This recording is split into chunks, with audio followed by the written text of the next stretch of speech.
Video number 8. While we talk about the negativity in the last video,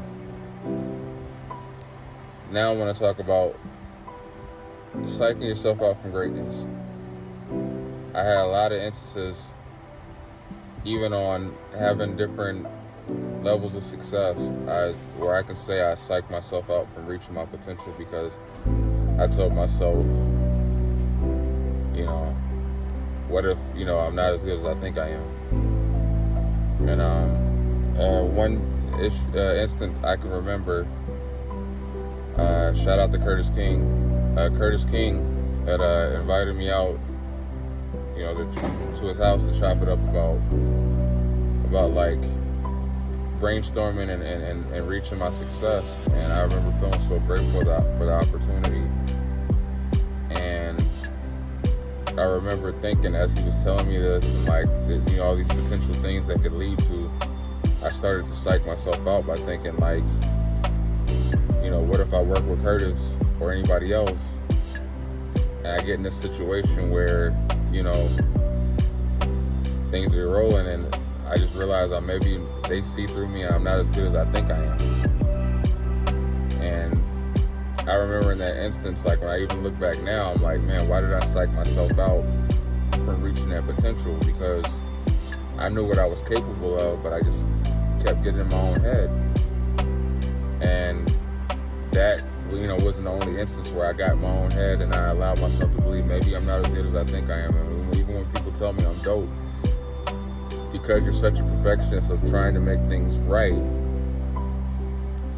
you kind of lose track of the creative process. So then you end up putting yourself in a rut or a writer's block or whatever, or creative, and even in just the creative process, you start to get in your own head. And I've had so many instances where I've had success, and the continued success, I psych myself out from never reaching it, and as anyone out there going through something where they're trying to figure out how to get to success, just remember, as you are starting to achieve success, don't get in your own head about it. Just go for it. Just keep pushing forward. Don't even think about it. Just create. Put your blinders on if you have to, but just create and see see it pay off. It'll pay off.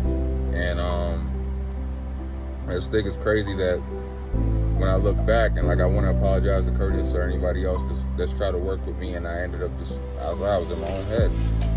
And but again, for anyone out there, when you're achieving success, as you start to see success coming in, just remember, do not get in your own head and allow yourself to be talked out of it. That can go from seeing results in the gym and you're like, maybe this is a fluke, to anything you're trying to achieve.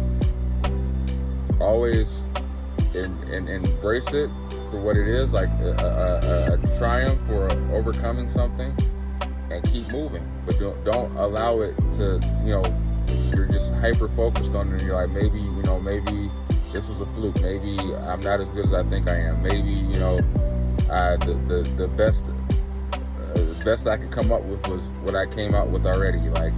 Don't think about it. Just allow yourself to create, and allow yourself to be the best you in anything you're pursuing, and don't allow anyone to tell you anything different, and it's including yourself. Because in a lot of times, in a lot of instances, what I've learned is I was my own biggest critic throughout my entire rap career, and anything that I'm doing, I'm success at, or I've achieved some sort of level of success, I was in my own ear more than anybody else, just psyching myself out, not allowing the opportunities to come, not to embrace what was coming. And again, I say, I'm not preaching, I'm just a man doing me, and I'm not preaching, I'm just an average guy trying to do better. Peace.